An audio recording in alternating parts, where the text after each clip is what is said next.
के फूट के बारे में की जरूरत नहीं है। अभी बीजेपी आत्ममंथन कर रही है। पिछले 1 महीने में 4 नतीजे। पहला नतीजा आदमपुर में, जिसमें रिकॉर्ड तोड़ ऐतिहासिक कांग्रेस पार्टी को 42% वोट मिली। आदमपुर में कभी भी उस परिवार के खिलाफ 42% वोट किसी कैंडिडेट को नहीं मिली आज तक। दूसरा नतीजा जिला परिषद के चुनाव, जिसमें भाजपा ने सिंबल दिए, लेकिन सिंबल के बावजूद मात्र 5% वोट प्रदेश में बीजेपी के उम्मीदवारों को मिली। उन्होंने अपने सबसे मजबूत जिलों में, कहीं गुड़गांव, कहीं कुरुक्षेत्र, कहीं पंचकुला, कहीं अम्बाला, आप सिंबल दिए और अपने सबसे मजबूत कैंडिडेट्स को सिंबल दिए, लेकिन लोगों ने उनका सुपड़ा साफ करने का काम किया। तीसरा नतीजा हिमाचल के अंदर, जहां बीजेपी कहती थी कि बदलाव नहीं होगा, वहां एक बहुत बड़े बहुमत के साथ कांग्रेस पार्टी के साथ लगता हुआ प्रदेश है। और चौथा भारत जोड़ो यात्रा के अंदर जो रिस्पांस फरीदाबाद के अंदर, ये 1 महीने के अंदर ऐसी 4 घटनाएं हुई कि उसके बाद भाजपा आत्ममंथन मोड पे अगर कोई है तो भाजपा है। वहाँ से खबरें आ रही हैं कि मुख्यमंत्री रहेंगे या बदले जाएंगे। ये अगर मुख्यमंत्री जी की लोकप्रियता होती और सरकार की लोकप्रियता होती तो ये चर्चाएं नहीं होती, बिना आग के धुआं नहीं उठता।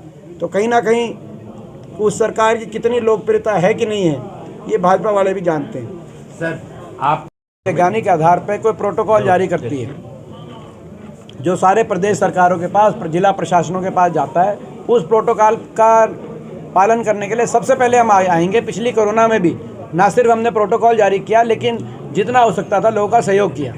लेकिन जब कोरोना के बारे में केवल चिट्ठी कांग्रेस पार्टी को और केवल भारत जोड़ो यात्रा को लिखी जाएगी, किसी को दूसरे दल को तो चिट्ठी लिखी नहीं, ना बीजेपी को लिखी, ना जेजेपी को लिखी, ना किसी और पार्टी को लिखी, ना किसी प्रदेश सरकार को लिखी, ना किसी सामाजिक संगठन को लिखी, तो केवल कांग्रेस पार्टी को चिट्ठी लिखी जाएगी, तो वो हमें स्वीकार्य नहीं होगी। दूसरी बात, ये जो 2-3 बातें करती है बीजेपी, क्योंकि बीजेपी के पास हमारे बारे में कहने को अब कुछ नहीं कि भाई जो है ये संगठन की बात करेगी या फूड की बात करेगी, ये आप लोग नहीं, ये बीजेपी करते हैं। अब आप तो बीजेपी वाले प्रश्न आप हमसे पूछ रहे हैं, क्योंकि बीजेपी ये नहीं कह सकती कि भाई जो हमारा संकल्प है कि भाई नफरत को प्यार से जोड़ो, भारत जोड़ो, वो गलत है।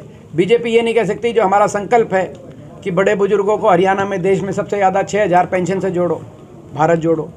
गरीब आदमी को, हर मिडिल क्लास को, हरियाणा के हर बिजली के उपभोक्ता को 300 यूनिट फ्री बिजली से जोड़ो, महंगाई का चक्कर तोड़ो, भारत जोड़ो। कर्मचारियों को ओल्ड पेंशन स्कीम से जोड़ो, भारत जोड़ो।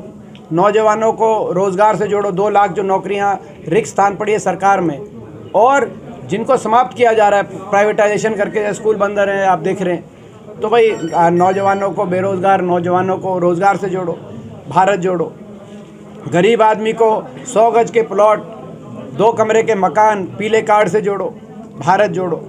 किसान को एमएसपी की गारंटी और सम्मान से जोड़ो। इन्होंने अपमान किया, 750 किसानों की जान चली गई। किसान को एमएसपी की गारंटी और सम्मान से जोड़ो, भारत जोड़ो। ये हमारे संकल्प हैं। बीजेपी इनके बारे में कुछ कह नहीं पा रही, बीजेपी और कुछ कह नहीं रही, कह रही और बाकी इस तरह की बात कर रही जिनका कोई आधार नहीं। तो ये कहानी है। दुष्यंत चौटाला के कार्यकर्ता कहते हैं हम सीएम बनाएंगे उन्हें अगली बार। उनके एमएलए तो नहीं कह रहे, उनके एमएलए तो उनके स्थापना दिवस पे ही नहीं आ रहे। उनके स्थापना दिवस पे कितने एमएलए आ रहे हैं, उनके उनमें क्या फूट है नहीं है, वो आप बताओ। तो